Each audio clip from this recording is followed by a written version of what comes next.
Hi guys, it's Oli from Rad Season. We're joined today by Sol Neelman, who's a former sport photographer based out of Portland, Oregon. Sol is just about to publish his third book on weird sports, which is cleverly titled Weird Sports 3.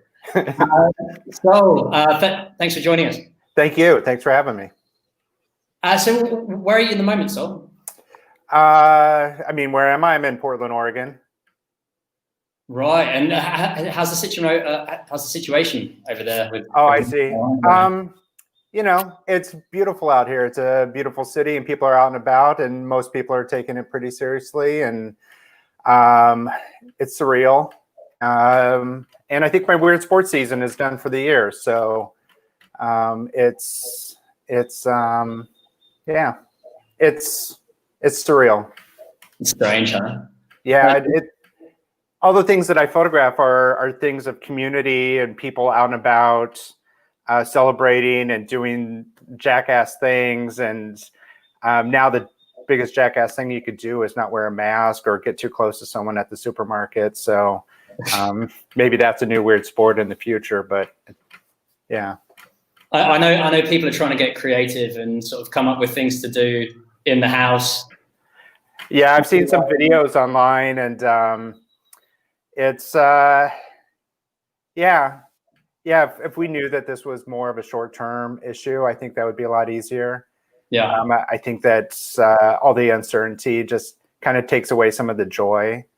And actually, one of the last things the very last thing that I photographed for my third book was on March 11th, the same day that WHO announced a pandemic. And it was a beer jostling. It was a beer drinking competition, basically, where teams will slide a glass beer across a table and drink it, chug it, and then rotate over. And the most completions per time period, you win. And there's style points and things like that. And even then, it was really, I was like, wow, I hope I get this before the world shuts down. And then when I was there, I kind of felt like I was in a recap version of Outbreak, just because of Contagion. Just seeing in slow-mo how people were interacting with themselves or high-fiving each other. They weren't taking viruses seriously. They were sharing from the same mugs. There was no social distancing. It was in Wyoming too. And so there was just a huge disconnect of they didn't think anything was going to happen to them. They weren't really taking it seriously. And it was early on, and maybe I shouldn't have been there. So it was kind of. When was it? Was it in February or? No, it was March 11th. Okay. So, yeah, that part was really weird. It was something I've wanted to photograph for years. It's a great event overall, like people having fun, dressed in costume, drinking beers, laughing. That's my wheelhouse. That's my specialty. But the idea of spreading germs and it was kind of sloppy, to be honest. Yeah. And so. I mean, I'd love to, I guess, go back to where the fascination began, right? I mean, because you were you were an athlete before that, weren't you? You know what? I love this because this is what I've heard. This is what I've been saying. I mean, I love it because you write something on Twitter, and I recently someone looked at my Twitter bio and quoted me as a former pro wrestler, and that's just me bullshitting. Like, I'm not. I played basketball in high school. That's about it. So, and mostly in junior high schools, to be honest. But yeah, I've always loved sports. You know, I've always loved the camaraderie and community, and you know, I'm a only child. I grew up with a single mom, and so I didn't really have sports ingrained in my lifestyle unless I sought it out with my neighbor kids and, would play some ball or something like that. And so it gave me kind of a conversation of if I could talk about sports with boys, I could be a boy, like I could, it filled in for being, for growing up without a father. And like I was just telling you before we went online, I apologize for being a little sleepy. I haven't set an alarm in 2 months. So this is a normal hour. It's 10 a.m. here, but it hasn't been a normal hour for me. But yeah, sports was just always, it was, if I could talk about pro teams, I was totally cool. And one thing that I've noticed throughout my life is that the common denominator in almost all communities is some level of sports. And even if it's somebody's like, well, I don't follow pro sports, they're probably running, or they're probably doing their own individual sport. They just don't like following it on TV because they would rather do it than play it.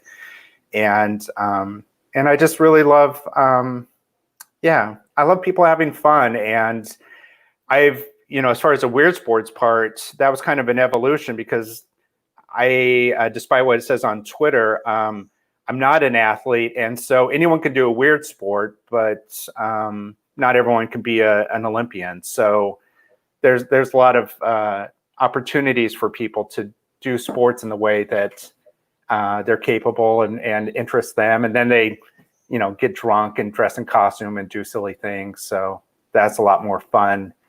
I've photographed a couple Olympics, and honestly, they're boring.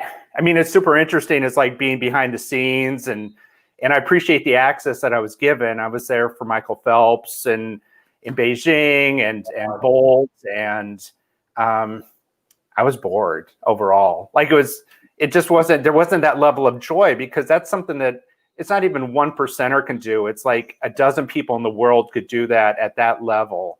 Mm-hmm. And I would rather go to an event where everyone can do that event and where everyone feels like they can participate, instead of just thinking, well, I can't identify with Usain Bolt because I'm slow. But, there's other events that I can do. And everyone can kind of just get involved in it and actually take part instead of being on the spectator side, right? Absolutely. Absolutely. It's, I think it's, I think the inclusivity of weird sports is really what makes it unique and special. We all want to be included in a community, and we all want to feel like we can do something. And a lot of these events are DIY, small community events. Some of them are traditional. One of them that I get welled up every time I think about it. It's here on the Oregon coast. And so in 1925, there was a pig farmer, and the pig farmer's had a pig that got loose, and he called up all his neighbors, or he knocked on his neighbors' doors or whatever. I don't know what he did back then. Excuse me. And he chased down the pigs in his Model T Ford with all his friends who were in their Model T Fords. And they had such a great time that they decided to create an event at the county fair, and it's been going on since 1925. And what you do is Le Mans style, and you race, they're all lined up, and they race towards a pen of pigs. They pick a pig who's crapping all over them. They hop into they hand crank the Model T, which is the same Model T that was in their family, because all these racers are descendants of the original pig farmers. You cannot just join. Yeah. You have to be born in. So you turn the crank, you do a lap, you swap pigs, you do another lap, and the winner is the winner that I photographed started bawling because his grandfather had done it. And so there's a lot of pride in something that's just, I mean, it's fun and silly and amusing and interesting, but it's also like there's a lot of history in a lot of these events. If you look beyond the surface of like, why did this start? Yeah, it's one of my favorites.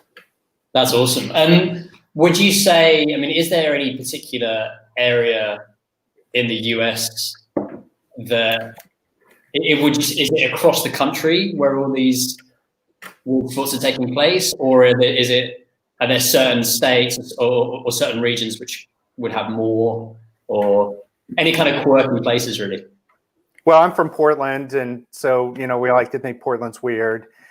I don't know if my interest in weird shit started from here, or if it was nurture nature, I guess. But I think I always kind of use this bad analogy that if you look for pink houses in your neighborhood, or you think of them, you probably can't think of a single one. But if you walk around your neighborhood, you'll go, oh, there's a pink house and there's a pink house.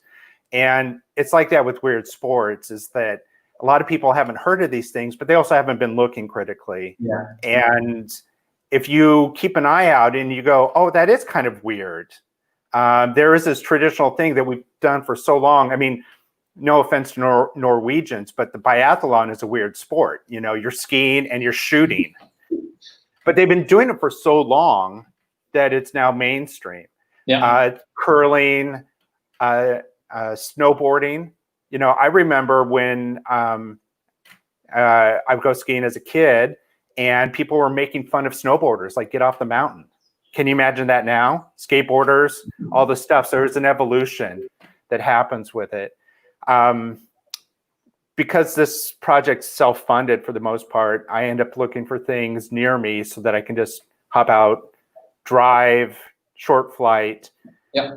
But they're all over the place. It was kind of the short of it. The more dangerous things, or the little dicier stuff, is usually in the South, or in more rural areas where there's less regulation, or I mean, some of the stuff that people have allowed me to do because they're like, fuck it, why not? It's kind of remarkable. And it's usually in the South. That's cool. And the first Weird Sports book that came out in 2012, is that right? 11. Okay. I think it was published in Europe and then released in the States the year after. So. And before, like, how long before were you photographing or going to these events? Oh, I'm sorry. One more time.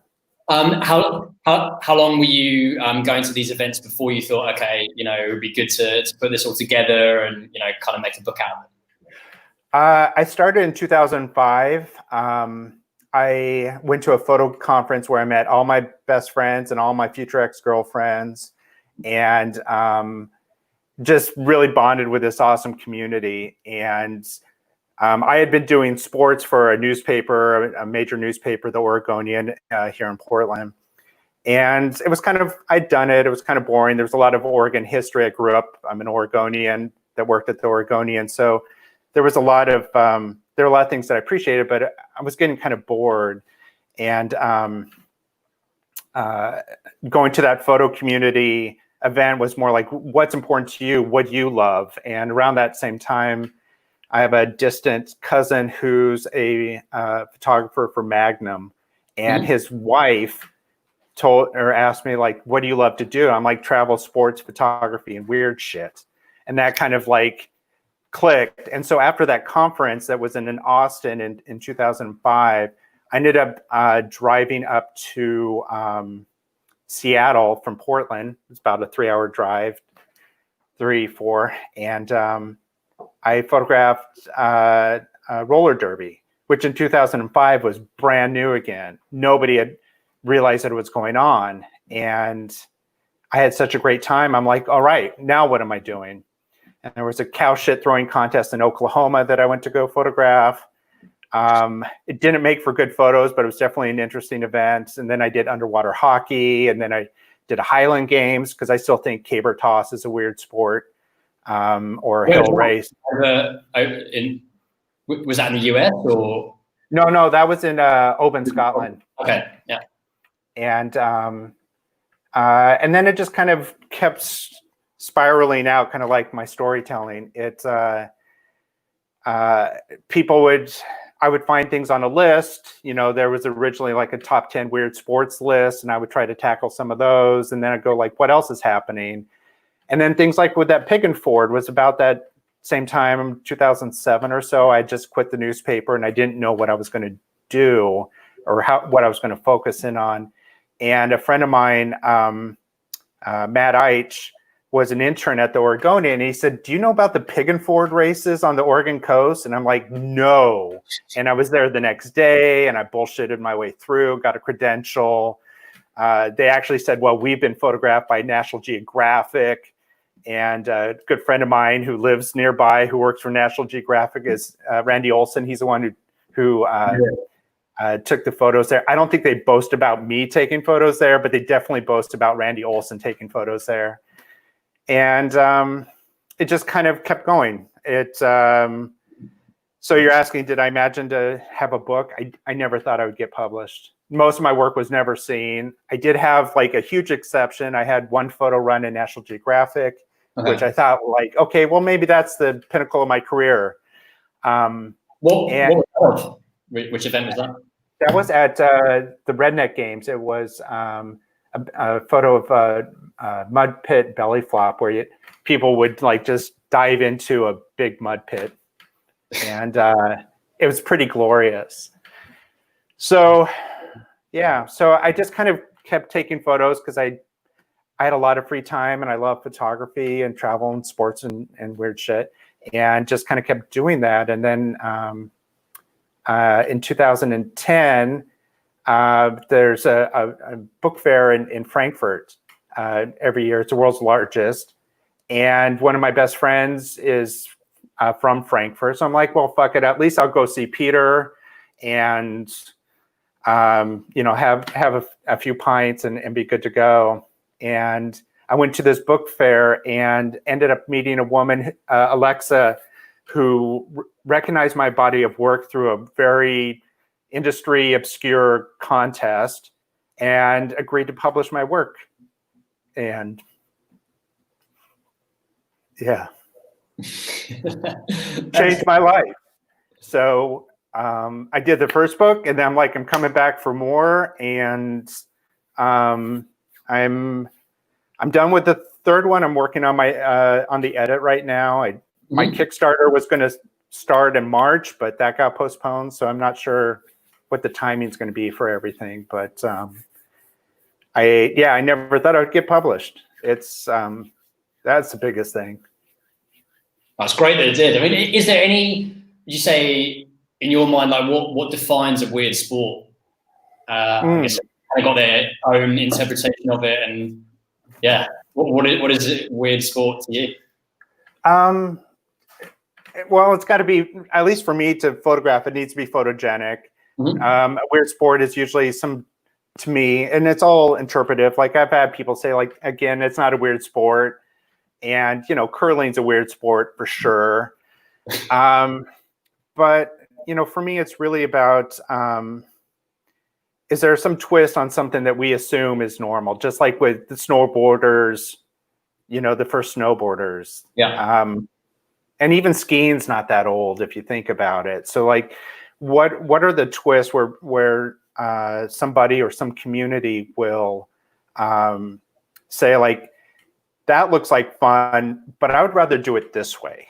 And I want to do it with beers. And I think, so that there's an event in upstate Montana called Barstool Ski Racing. And Barstool Ski Racing started when a bunch of ski bums went into a bar and were harassing an old timer there. And the old timer is like, I'm not going skiing unless you put skis on my bar stool, And that's what they did. And they created this annual event. And it's been going on for decades. And, even, they take something that's skiing and then they put a bar stool on it and then, a pint and go downhill. It's things like that. It's, if we look at traditional Olympic events and then just kind of like spin it a little bit. Yeah. That's cool. And I mean, now that everything's, well, I guess, like travel's kind of stopped for the moment, and no one can really go away to do any of these things. Was there something that what did you have planned for this year, and what were you kind of working on? Honestly, so Paris Photos, a big photo festival in Paris. It was going to land on my 50th birthday in November. I was going to publish this fall, celebrate with my publisher, who also has my birthday. And he was going to have a big party, and I was going to wear my luchador mask around the Grand Palais and speak some bad French to French people. And the only event that I had on my to-do list outside of the it's called Jalan Quaffing. It's the beer tossing event that I photographed. There was the Nomad Games that were going to happen. Usually they happen, I think, in Afghanistan or Azerbaijan, or I honestly don't remember exactly where they are, but they were going to be in Turkey in September. So that was kind of the only thing that was really on my list. Last summer is really when I went for broke. Like I convinced ESPN to pay my travel bills, and I went and I photographed maybe 20 weird sports last summer, 15, 20. No way. And I did the cheese rolling. You had mentioned cheese rolling. I photographed cheese rolling. I photographed. Did you do that last year? Yeah. Okay, I was there last year as well. Oh, you were? Yeah, it was the first time I've seen it, and just taking photos. But it's crazy, right? It's so steep. You get to this hill, and you're like, oh yeah, like how steep can it be? And you get there, shit. No, it's crazy. Yeah, do you remember the Japanese participant who was like so excited he broke his ankle or something, and he was just like the center of attention, and he was having a great time. The stretcher come up. I don't know. I think it was like 4 races maybe, and like every time they did a race, the stretcher comes out, like every time. And oh yeah, that wheel's coming right down at you too. So don't lose. Keep your eye on that as well too.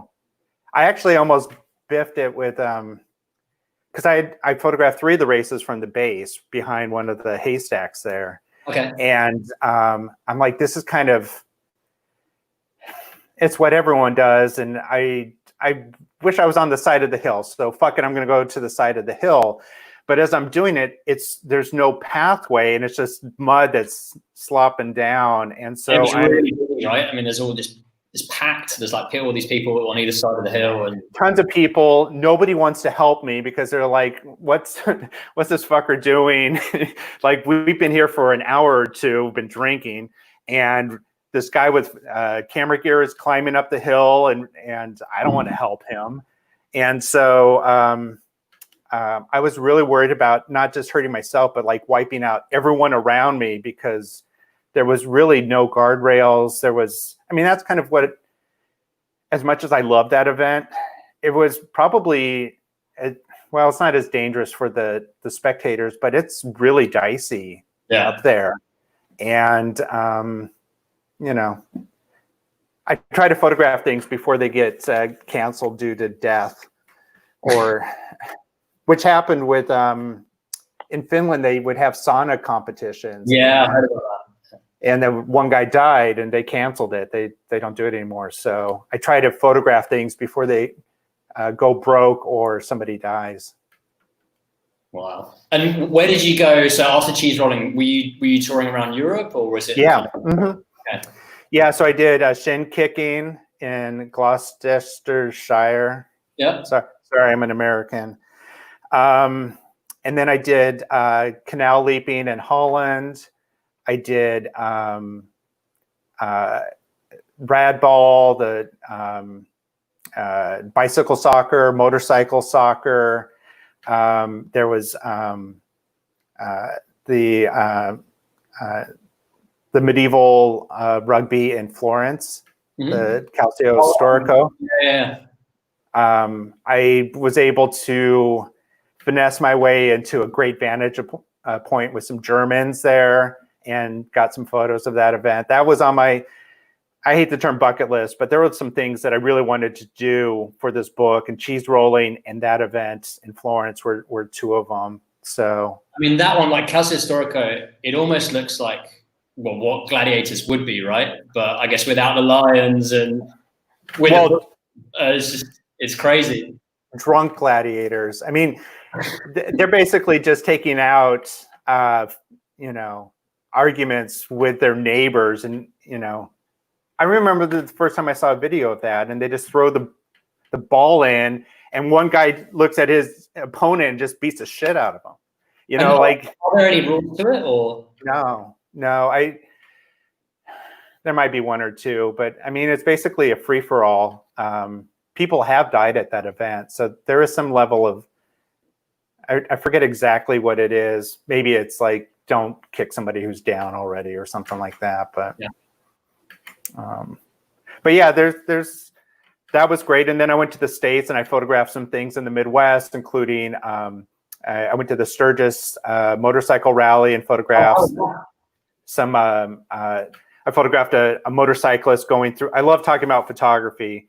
I wish I had the photo, but it's a motorcyclist going through a wall of beer.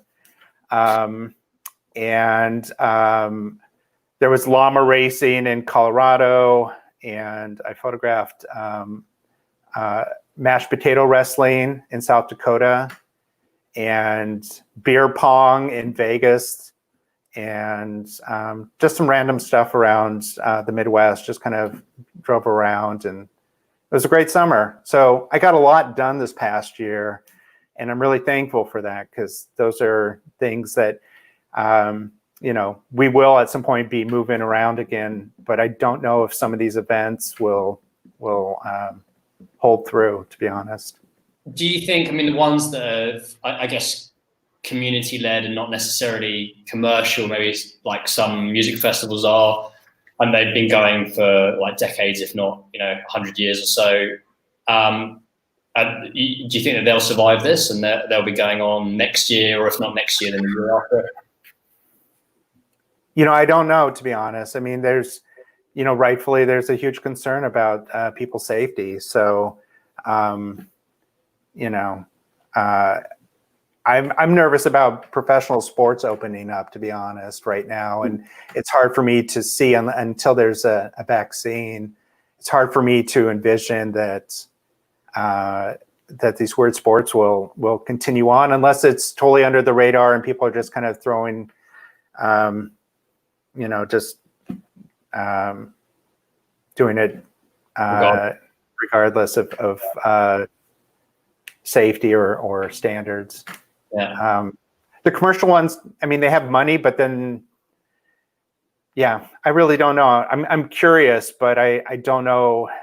I think some of the historical events, things that have been going on for a long time, I think Calcio Storico will happen again. Yeah. But only after a vaccine. You can't do it before then, or, instant testing or something like that. Yeah. So, yeah, it's hard to know. It's hard to know. I feel really, again, I feel fortunate that it wasn't intentional. I did not anticipate a pandemic wrapping up my book project, but it pretty much did. It's crazy. I mean, we did a tour last year. We did a European tour before we left Australia, and we did like 25 festivals in the summer, starting off in like May and then finishing in September, but all around Europe. And now looking back at it, you're like, wow, I'm glad I did it. Like having that opportunity to do it then, and just almost you just take these things for granted. Sometimes I think we're sort of going from one festival to another every week, and it's a bit of an eye opener about like the situation we're in, and yeah. So hopefully they all do come back, but we've got to. Yeah, I think overall they will, and I think there'll be new things. It'll continue to a certain degree. I don't know. It's I'm optimistic for sure, but there's kind of a joy that's been sucked out of our world right now. And that's kind of what I associate with weird sports is this ability to just have fun regardless of whatever's happening. And I guess the good thing about them is they all kind of start off grassroots and small communities, so there'll be new things popping up. And for sure. Thinking of things at home at the moment, going like, what can we do, and when this is all over, and what are we going to do when we get out, basically. Totally. Yeah, we'll see. It's I'm curious. I'm glad that I'm not waiting on anything. I'm glad that I have enough images to work on, selfishly, at least for my project. But and was there anything that sort of stood out either last year or in previous years? I mean, you probably get asked this quite a bit, but of the weirdest thing, or is there like any kind of that was super weird in comparison to any of these other events?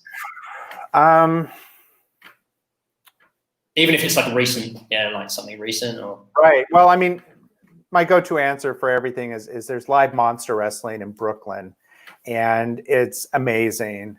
It's people in Godzilla type costumes beating each other up with paper mache buildings. It's a great event. It's smart. It's hilarious. One of the best days that I had last year was actually with the mashed potato wrestling.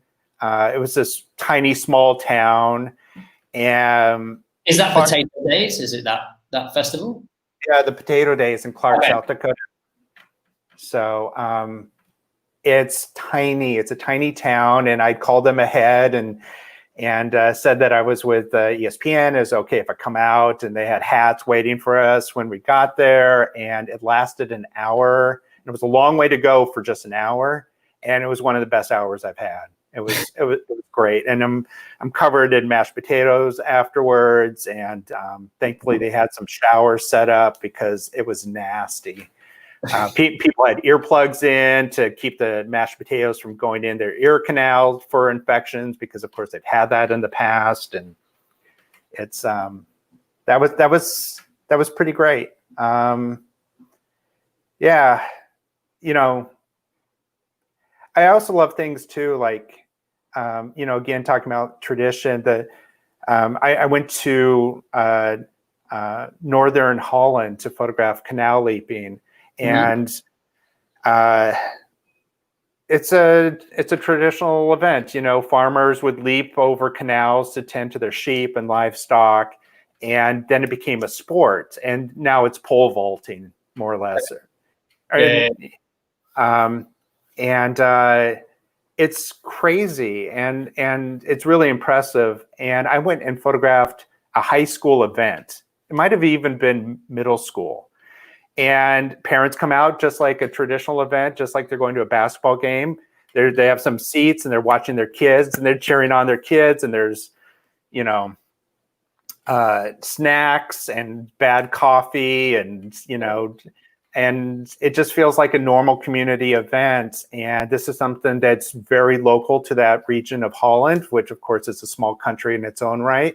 And they've been doing it for forever. And I love when I stumble on moments like that, because the authenticity of weird sports is one of the things that really draws me. You don't make money, either participating or taking photos of it. You do it because you love it, and seeing the pride and joy of people is pretty impressive. That's awesome. And is there any that you kind of you want to film but you haven't yet? Is there anything that?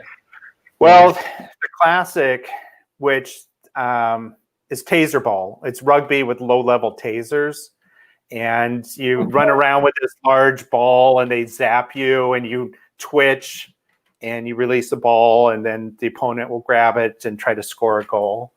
They were going to do that in the States, but they played it in Thailand first. Okay. And so there's footage of that, and then they could never get a permit in the States, and it kind of died off. Right. So I don't think that's going to be happening. That's kind of the only one. The other stuff I did, the Calcio Storico is one of I wanted it so badly that I was nearly crying to these German tourists, like, will you please let me photograph in your apartment? Because I wanted it so bad. And they're like, you know what? We came here for vacation, but we could tell that you gave a shit so much. And they were great. They even gave me a beer. So like, that's cool. And did it live up to expectation, or you thought like, okay, this could be? It was pretty great. It's brutal, you know. Yeah. It's amazing that it still goes on. Frankly, it seems like something that would have been, and not wrongly, but it would have been canceled at some point due to injury or just like, what the hell are you guys doing? Come on. But sometimes tradition offsets that, and it makes for good photos. I don't always, I don't want people getting hurt, but it is fun to make fun photos, and I think I made a couple. Cool. Thanks, man. So if anyone wants to get hold of you, what's the best way of getting in contact? My website's bettercallsol.com or solneelman.com. You can go or just type in weird sports photographer. Generally, people will find me. And I always love hearing from people as far as ideas of things. I think it's pretty hilarious that a lot of people in my community, they really get excited when they think they found something that I've never heard of.